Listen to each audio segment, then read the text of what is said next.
Buenos días. Estamos grabando este mensaje para las congregaciones de la Iglesia Bíblica del Camino de Córdoba Capital y la Iglesia Nueva Vida en Despeñaderos. El propósito es reflexionar juntos acerca de la Palabra de Dios y por el momento hacemos uso de esta herramienta por la situación especial en la que nos encontramos debido a la cuarentena por el COVID-19. Sabemos que esto no reemplaza de ninguna manera las actividades regulares, pero lo hacemos así como medida provisoria y temporal para respetar nuestros gobiernos civiles y también cuidar a nuestros hermanos en la fe. Oramos por la situación general y oramos para que Dios dé sabiduría a nuestros gobernantes y paz al país. Esta mañana voy a compartir acerca de 5 reyes, pero antes quiero leer algunos versículos del Salmo 9, un Salmo de David, donde habla de naciones y de reinos. Salmo 9, 7 dice: pero el Señor reina para siempre, desde su trono lleva a cabo el juicio, juzgará al mundo con justicia y gobernará las naciones con imparcialidad. El Señor es un refugio para los oprimidos, un lugar seguro en tiempos difíciles. Los que conocen tu nombre confían en ti, porque tú, oh Señor, no abandonas a los que te buscan. Canten alabanzas al Señor que reina en Jerusalén, cuéntenle al mundo acerca de sus inolvidables hechos, pues el vengador de los que son asesinados cuida de los indefensos, no pasa por alto el clamor de los que sufren. Señor, ten misericordia de mí, una parte del 13, y luego voy al 15. Las naciones han caído en el hoyo que cavaron para otros, sus propios pies quedaron atrapados en la trampa que tendieron. Al Señor lo conocen por su justicia, los malvados son presos de sus propias acciones. Los malvados descenderán a la tumba. Este es el destino de las naciones que se olvidan de Dios. Pero aquellos que pasen necesidad no quedarán olvidados para siempre. Las esperanzas del pobre no siempre serán aplastadas. Levántate, oh Señor, no permitas que simples mortales te desafíen. Juzga a las naciones. Haz que tiemblen de miedo, oh Señor, que las naciones sepan que no son más que seres humanos. Este es un salmo de David, el Salmo 9. Y yo les dije que quería hablar de 5 reyes. Y digo reyes por nombrarlos de alguna manera. Podemos ponerles otros títulos, son emperadores, son gobernantes, son poderosos. Vamos a generalizar y durante la conversación de hoy los vamos a llamar reyes a estas 5 personas. Les puse un adjetivo calificativo al lado de cada uno de sus nombres: Nabucodonosor, el arrepentido; Herodes, el consumido; Pilato, el enseñado; Cristo, el resucitado; y un 5.º rey, el que no se da por aludido. Vamos con el rey número 1, Nabucodonosor, aproximadamente en el 600 antes de Cristo. Era rey de Babilonia, era emperador, él era gobernante de un imperio, de una potencia mundial. Él conquistó todo lo que estaba a su alcance. Él tenía un gran poderío militar y económico. La Biblia nos enseña que él fue una herramienta elegida por Dios para disciplinar al pueblo de Israel y también para castigar a otras naciones paganas. Pero el problema de Nabucodonosor fue que se olvidó que él fue elegido como una herramienta y su soberbia comenzó a crecer. Él tuvo advertencias de su soberbia a través de sueños que él tuvo, a través de personas que le hablaron de parte de Dios. Y él tuvo advertencias. Pero una de las últimas advertencias está en Daniel 4:27, en donde se le dice que se arrepienta de sus pecados y sea compasivo con los necesitados. De lo contrario, Dios le castigaría. Nabucodonosor no se va a arrepentir. Y luego en Daniel 4:29-37 vamos a ver cómo es su caída. Dice el 29 que un año después de esta advertencia, así comienza el 29 y sigue, ¿no? Hasta el 37, pero un año después de esta advertencia, él se levanta en su propio palacio y se asoma a la azotea, se asoma a la terraza, y caminando por la terraza, él dice: ¿no es esta la gran Babilonia que yo he edificado como residencia real, con la fuerza de mi poder y para la gloria de mi majestad? Y mientras contemplaba la ciudad, dice otra traducción, dice: miren esta grandiosa ciudad de Babilonia, edifiqué esta hermosa ciudad con mi gran poder para que fuera mi residencia real a fin de desplegar mi esplendor majestuoso. Obviamente estamos viendo una persona haciendo una declaración de sus logros, pero relacionándola a su soberbia. Mientras él hablaba, nos cuenta la Biblia, en lo que sigue de Daniel 4, que una voz del cielo le dijo que quedaría humillado, que él iba a vivir como un animal salvaje en el monte, hasta que él reconociera que Dios es el Dios verdadero, es quien reina sobre los reyes de la tierra y que da reinos a quien él quiere para hacer cumplir sus propios propósitos, los propósitos de Dios. Por su soberbia, Nabucodonosor quedó destituido de su majestuosidad.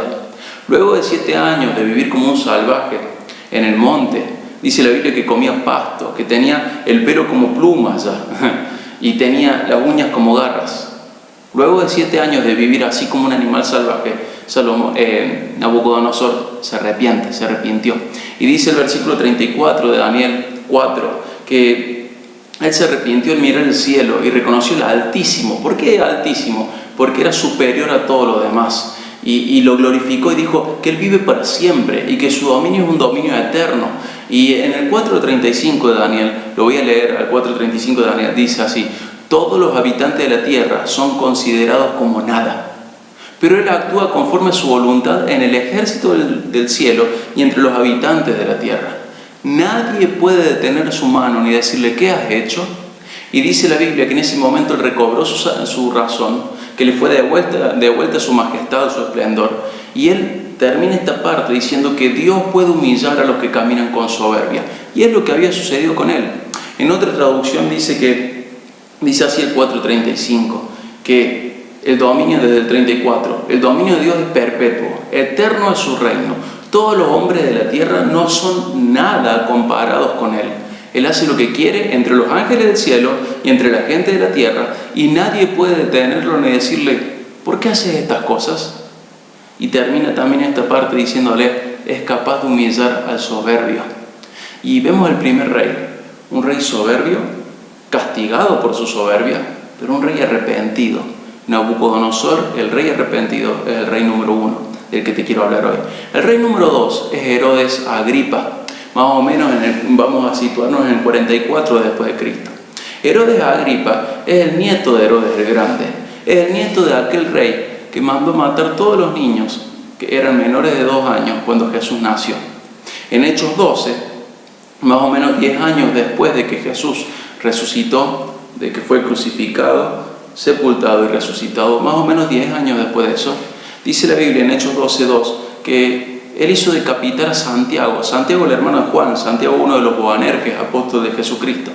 En el 12:3 dice que, en Hechos 12:3 dice que al ver que la gente estaba contenta, estaba alegre por esto que había hecho con Santiago, Herodes Agripa manda a encarcelar a Pedro. Y no solo decapita a Santiago, sino que también encarcela a Pedro. Y él hacía todo esto con los fines de elevar su imagen pública. Dice la Biblia que Pedro quedó custodiado por 16 soldados. En turnos, 2 soldados se encadenaban a él y otros 2 soldados velaban en la puerta. Y así 16 soldados hacían este trabajo. Dios libera a Pedro, pero nadie sabe, nadie puede explicarse. Nosotros sí, porque somos cristianos y leemos la Biblia, vemos que es una liberación milagrosa.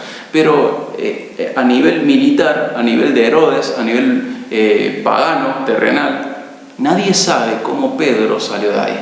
Entonces, como ninguno de estos 16 soldados pudieron dar razones o motivos o explicar la situación, fueron ejecutados después de esto. Y esto fue una muestra de crueldad y de soberbia de Herodes Agripa. Herodes Agripa era muy cruel. Los gobernadores de otros 2 países, nos sigue relatando la Biblia, de 2 regiones, estaban enojados con él y lograron conseguir una cita con Herodes Agripa. Hechos 12:21 es lo que nos relata esta situación. En Hechos 12:21 dice la Biblia que Herodes Agripa se puso las mejores vestiduras, sus mejores vestiduras, las vestiduras reales, y él dio un gran discurso. Flavio Josefo, un historiador del siglo I, dice que tenía una capa plateada, que vestía una túnica tejida con hilo de plata, que reflejaba los rayos del sol. Dice que era algo extraordinario al verlo, que llamaba la atención a cualquiera, y llamó la atención a todos los presentes, tanto por su ropa como por su discurso. Y él disfrutó de asombrar a todo el público que estaba presente. ¿A través de qué los asombró? A través de su propia majestuosidad, de sus ropas, de su dialéctica.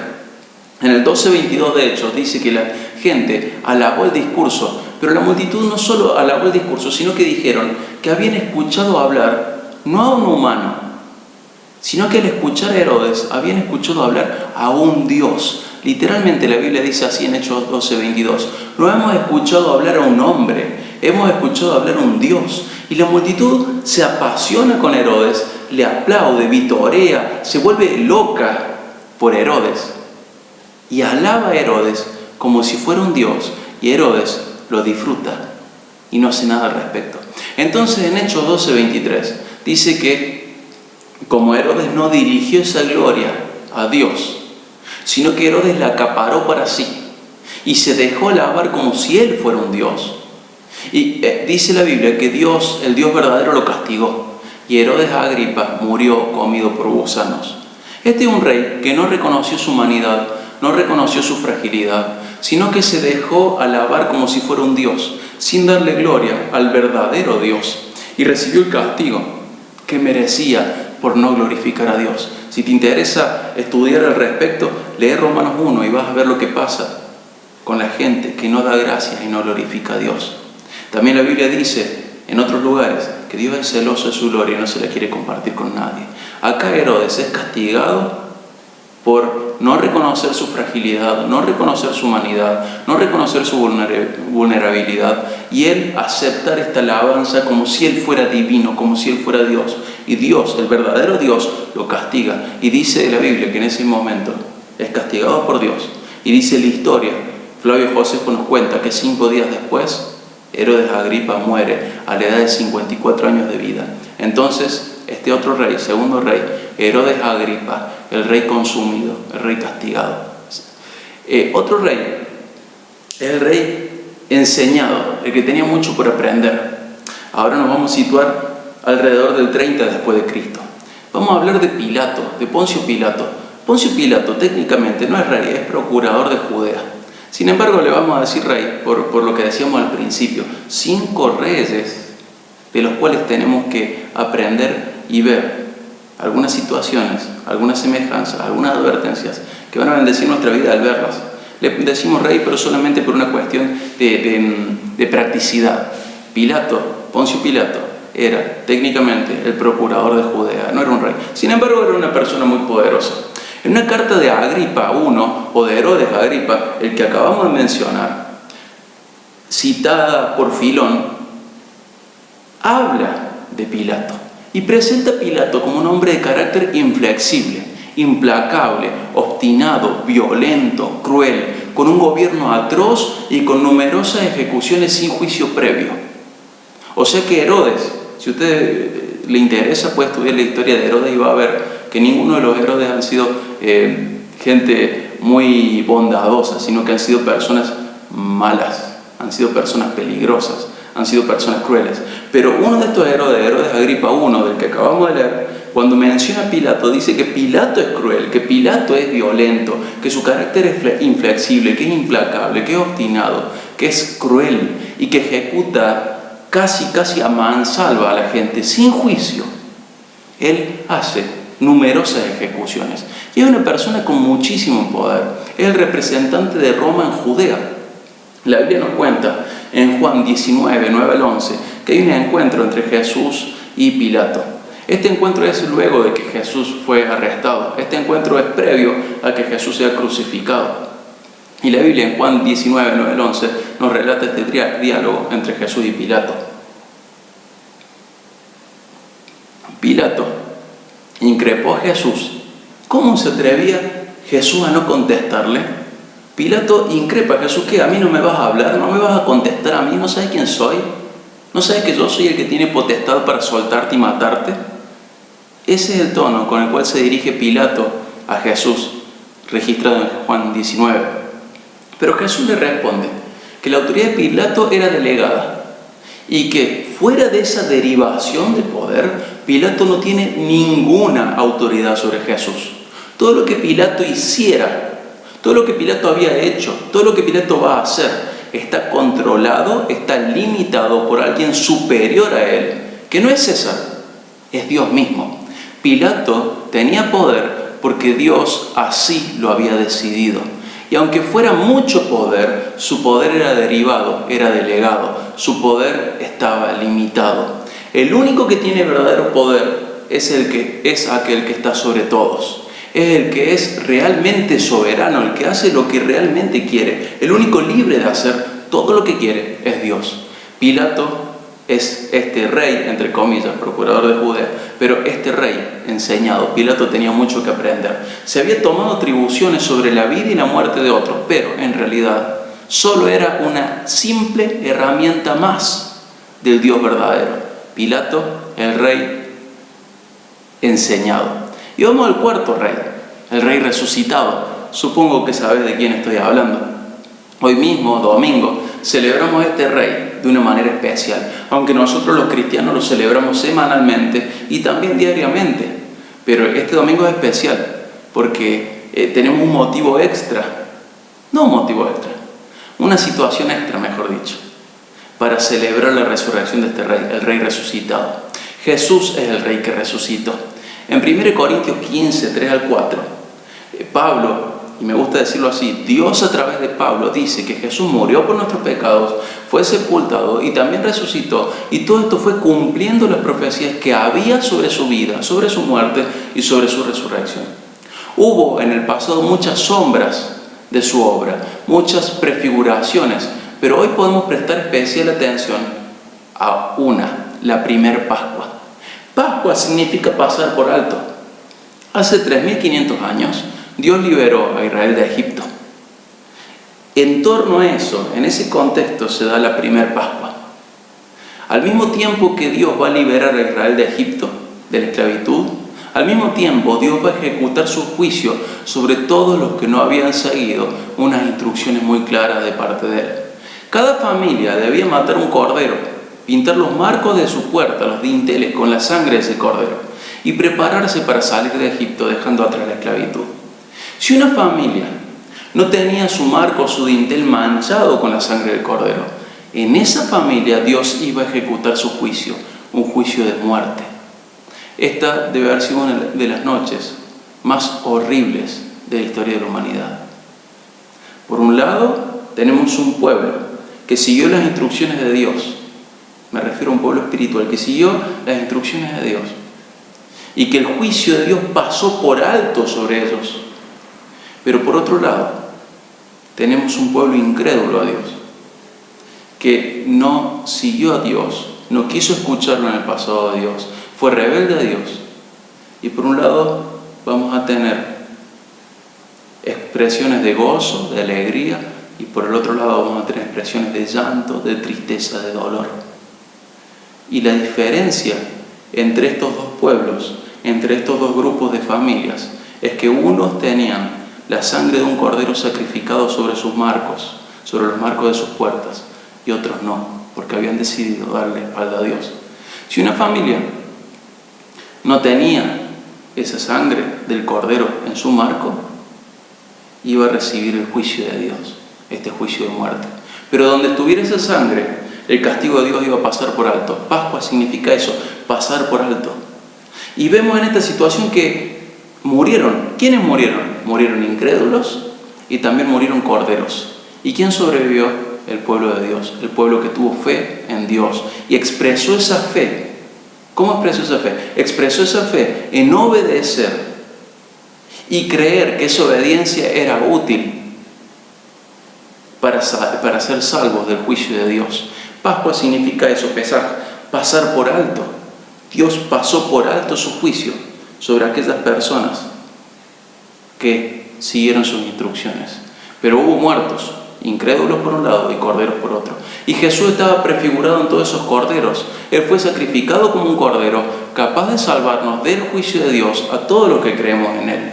Solo aquellos que hemos depositado nuestra fe en Jesús y nos hemos arrepentido de nuestros pecados, de esas ofensas a Dios, de esas cosas que sí sabemos que están mal, que nuestra conciencia nos acusa que están mal, que la Biblia nos acusa que están mal. Solo aquellos que hemos puesto nuestra confianza, nuestra fe en Jesús y nos hemos arrepentido de nuestros pecados, recibimos el beneficio de que Dios pasa por alto nuestros pecados. Pero el juicio de Dios no queda neutralizado por pasar por alto sobre nuestros pecados, sobre nuestras vidas, mejor dicho, perdón. Dios satisface su justicia en Cristo, quien voluntariamente recibe el juicio de Dios por los pecados de otros. Jesús sí muere Es prefigurado en los corderos de la primera Pascua, de las Pascuas que siguieron. Y ahora vemos el sacrificio del cordero que no cubre el pecado, sino que quita el pecado del mundo. Así lo ve Juan en Juan 1. Quita el pecado del mundo. Jesús muere. ¿Por qué muere? Porque carga con el pecado de los otros. Entonces pasa por alto el juicio de Dios, pasa sobre nuestras vidas, pasa por alto de nosotros el juicio de Dios. Pero ¿dónde cae? ¿Dónde cae el juicio de Dios? Cae en este Cordero perfecto que quita el pecado del mundo. Cae sobre Jesús, sobre Cristo. Él voluntariamente decide recibir ese juicio en lugar nuestro, en lugar mío, en lugar tuyo. Él decide recibir ese juicio. Judas, los judíos que pidieron la muerte de Jesús, los romanos que lo clavaron, todos ellos fueron simples herramientas para que el Dios Trino cumpliera con su plan de salvar a su pueblo. La justicia divina quedó satisfecha en este acto. El juicio fue ejecutado, pero Jesús no quedó muerto. Él murió, pero Él resucitó. Este es el Rey resucitado. Jesús, como lo había prometido la Biblia, resucitó. La muerte no podía retenerlo. Siglos antes, el profeta Oseas, en Oseas 13:14, anunció que Dios prometió matar a la muerte. Me encanta, me gusta muchísimo esta frase. Dios promete matar a la muerte. ¿Y cuándo va a matar a la muerte? En la resurrección de Cristo. Jesús con su muerte mató a la muerte porque resucitó. En Apocalipsis 1:18 y en Hebreos 2:14 se nos dice que ahora el único que tiene poder sobre la muerte es aquel que la conquistó. El único que tiene poder sobre la muerte es aquel que la venció, el que murió y resucitó. ¿Sabes quién es ese? Es Jesús, el Rey. Jesús, el Rey resucitado. Y hasta ahora te he hablado de 4 reyes, ¿verdad? De Nabucodonosor, el rey arrepentido, de Herodes Agripa, el rey consumido, de Pilato, el rey enseñado, de Jesús, el Rey resucitado. Y ahora te quiero hablar del 5.º rey, el que falta, el rey que no se da por aludido. Nosotros ahora, en este tiempo, estamos en un periodo muy particular. A todas las causas de muerte que hemos tenido desde antes, se les agrega un virus que golpea justo la soberbia de la humanidad. Reyes que creen que tienen poder sobre la vida y la muerte, solo están expresando su soberbia. En Eclesiastés 8:8, el Eclesiastés, el predicador, muy posiblemente Salomón, un hombre muy sabio, dijo: nadie puede retener su espíritu y evitar que se marche. Nadie tiene el poder de impedir el día de su muerte. No hay forma de escapar de esa cita obligatoria, esa batalla oscura.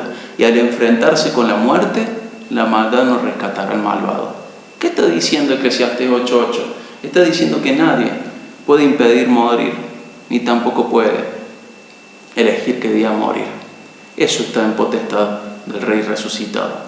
¿Podemos elegir nuestra manera de vivir nuestra calidad de vida? Muy probablemente sí, yo creo que sí. Pero Jesús nos deja muy claro que el que tiene la potestad sobre la vida y sobre la muerte es Él. Él la conquistó, Él la venció y ahora Él tiene el poder sobre la muerte. En Mateo 6:27 Jesús dice así: ¿quién de ustedes, por ansioso que esté, puede añadir 1 hora al curso de su vida? En otra traducción dice: ¿acaso con todas sus preocupaciones pueden añadir un solo momento a su vida? Es una pregunta retórica. Lo que Jesús está diciendo, que nadie puede alargar su vida. El día de nuestra muerte ya está fijado. Entonces deberíamos estar tranquilos. A pesar de lo que acabamos de leer en Mateo 6:27 y en Eclesiastés 8:8, sin embargo, hoy existe un rey, el que no se da por aludido.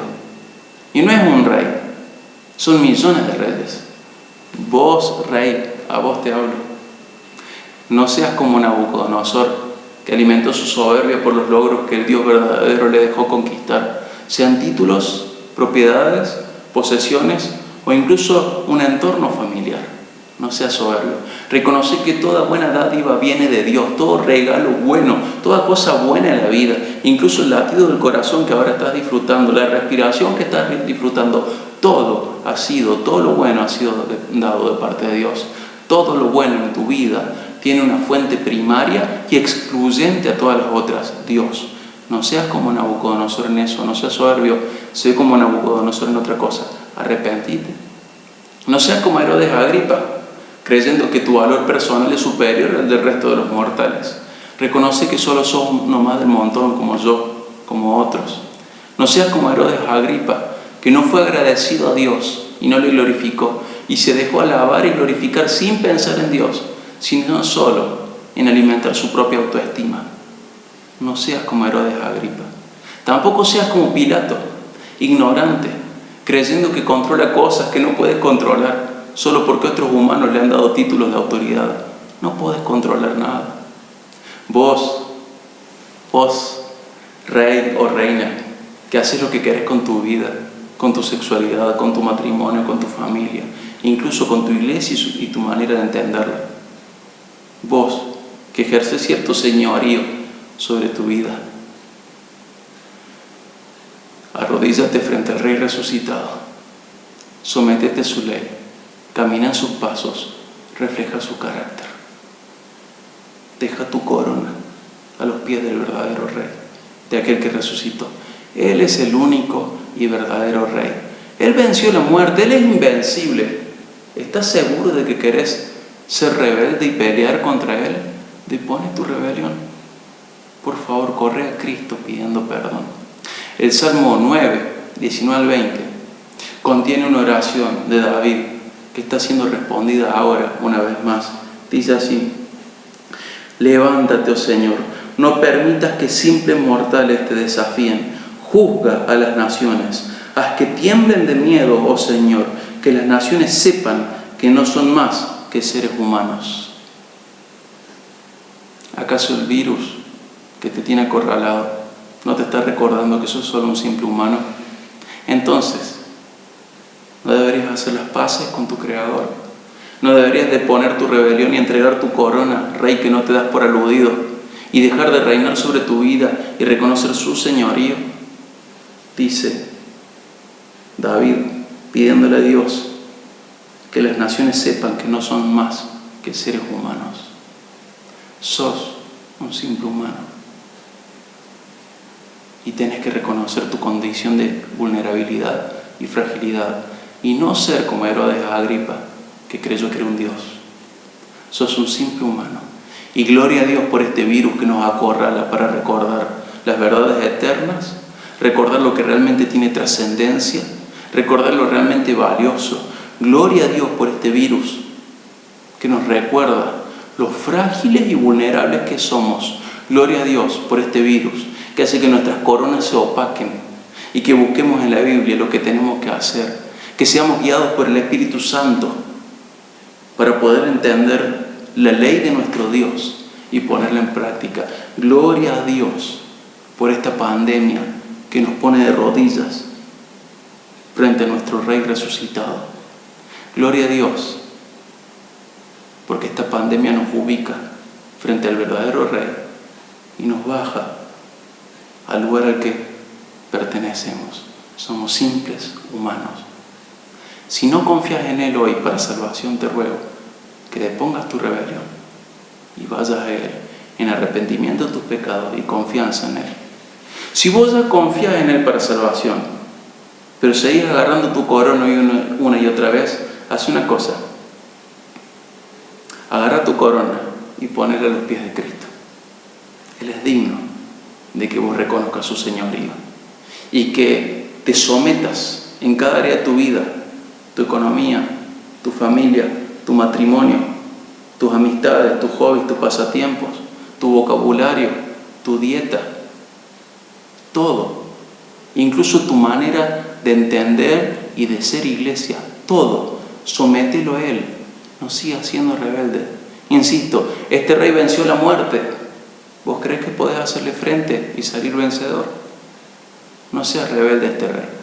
Pero para quienes ya confían en este Rey resucitado, quienes ya creen en este Rey resucitado para salvación, quiero decirles dos cosas. Una para recordar y otra para practicar. Para recordar, primero, en 2 Timoteo 2:12 y en Apocalipsis 5:10, dice que nosotros los reconciliados con Él se nos promete reinar también con Él. Y un día vamos a estar para siempre con Él, reinando con Él, bajo Él, pero con Él.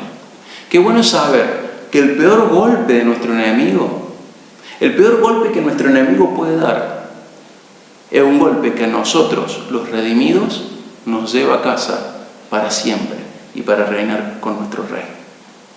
Insisto, qué bueno saber que el peor golpe que nuestro enemigo nos puede dar es un golpe que a nosotros, los salvos, los redimidos, los creyentes, los cristianos, ese golpe nos lleva a casa para siempre, para estar con nuestro Rey reinando por siempre. Entonces esta es la primera cosa que te quiero recordar. Está en 2 Timoteo 2:12 y en Apocalipsis 5:10. La segunda cosa que te quiero decir es para practicar. Y vamos a pensar en 1 Pedro 5, 6 y 7. Muchos de ustedes ya lo saben de memoria, pero qué difícil es practicarlo. Dice, así que humíllense ante el gran poder de Dios y a su debido tiempo Él los levantará con poder.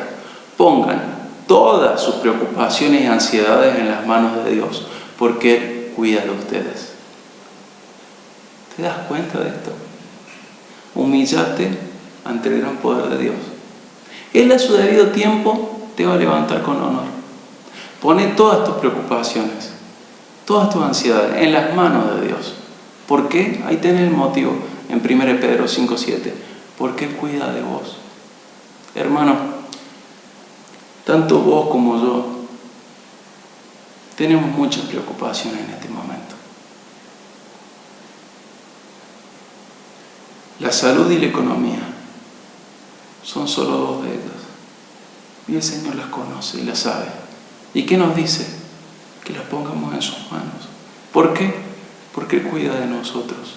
Tu Rey, el resucitado, el victorioso frente a la muerte, cuida de vos cuida y cuida de mí.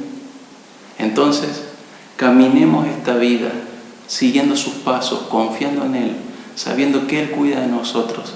Y también que un día llegaremos a la plenitud de bendición en la que Él está disfrutando ahora mismo. Hermanito, hermanita, hermana, camina con fe en Él. No tengas miedo. Él cuida de vos. Estamos vivos, estamos yendo a casa. Estamos vivos y estamos yendo a casa. Estamos cada día más cerca de encontrarnos con nuestro Rey, el Rey resucitado. Él también venció la muerte, no solo para Él, sino también para nosotros. Y como dice 1 Corintios 6:14 y 2 Corintios 4:14, Él venció la muerte, Él resucitó y también nos resucitará con Él. Dios te bendiga muchísimo. Yo voy a orar ahora por mi cuenta, pero te animo a hacer lo mismo en donde estés. Dios te bendiga. Camina con Él, sin miedo, con esperanza. A Él sea toda la gloria por siempre. Él vive por siempre. Y si crees en Él para salvación y has ido a Él en arrepentimiento y fe, vas a vivir con Él para siempre. Dios sea con vos. Gracia y paz.